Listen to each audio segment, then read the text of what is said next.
My name's Andrew Roberts. I'm a clinical haematologist at Royal Melbourne Hospital and Peter MacCallum Cancer Centre in Melbourne, Victoria. I'm also the Metcalf Chair of Leukaemia Research at the University of Melbourne and Head of Clinical Translation at the Walter and Eliza Hall Institute of Medical Research, which is a basic medical research. What I do all day is try to find better treatments for people with blood cancers.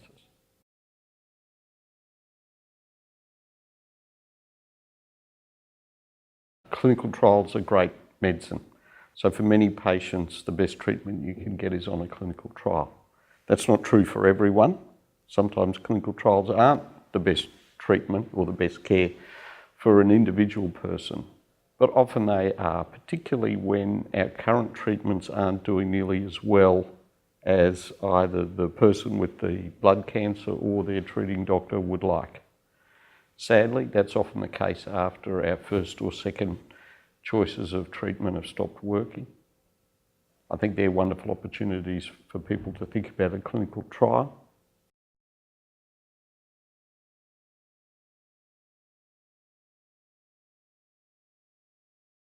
Generally speaking, we're talking about two similar things here. We're talking about some research that's looking to evaluate how effective a new treatment is in someone who's got a tough problem.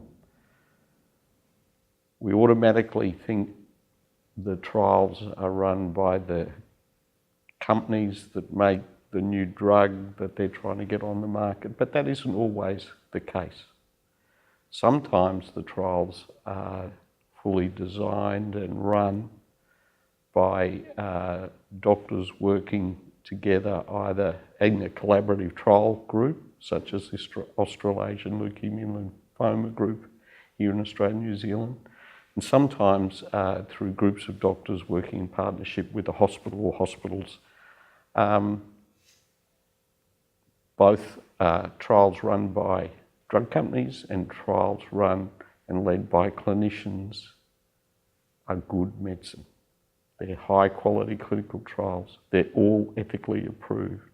They're all monitored. Patient safety is paramount. They're all suitable for publication. And depending on it, the situation a patient finds themselves in, they might be a really good option. Typically, trials that are run by clinicians either in a collaborative group or in what's called an investigator-initiated trial at a hospital or in the community are asking slightly different questions than are getting asked in a big drug company-sponsored trial.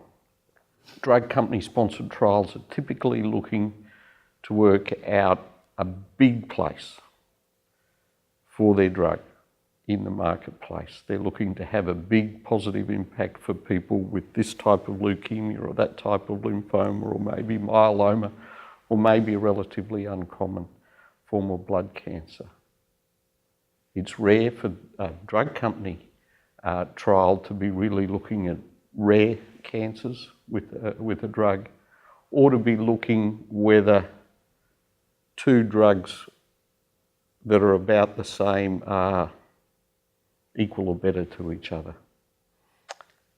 Collaborative trials are typically being done when haematologists are really interested to try to improve on what is the approved way to give a drug.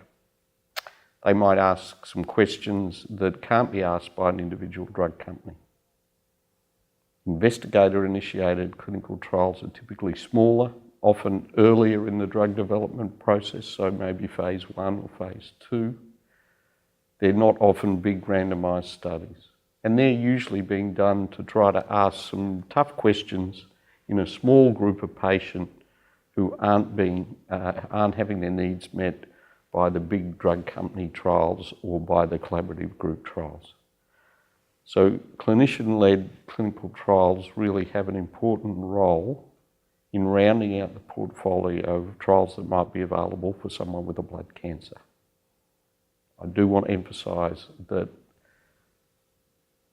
all of these are good trials, all of these are good medicine, and it's not that one's better than the other. It's just they're slightly different purposes. The important thing for a person with blood cancer is what's the right trial for them. Doesn't matter, is it a drug company one, is it a collaborative group trial, is it an investigator-initiated trial? What's the best one for me? Or is standard of care medicine the best treatment for me?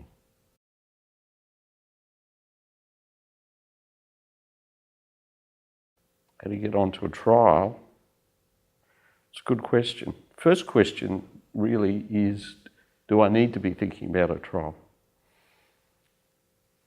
I think it's always worth having that at the back of your mind, but your haematologist, the nurses involved in your care, some of the people who've had a similar experience to you are all in good position to let you know whether a trial might be something worth thinking about. The person who's best placed is your haematologist. They're across all the information that's available about you. They know the range of potential treatments, and often they'll know about most of the trials that are available.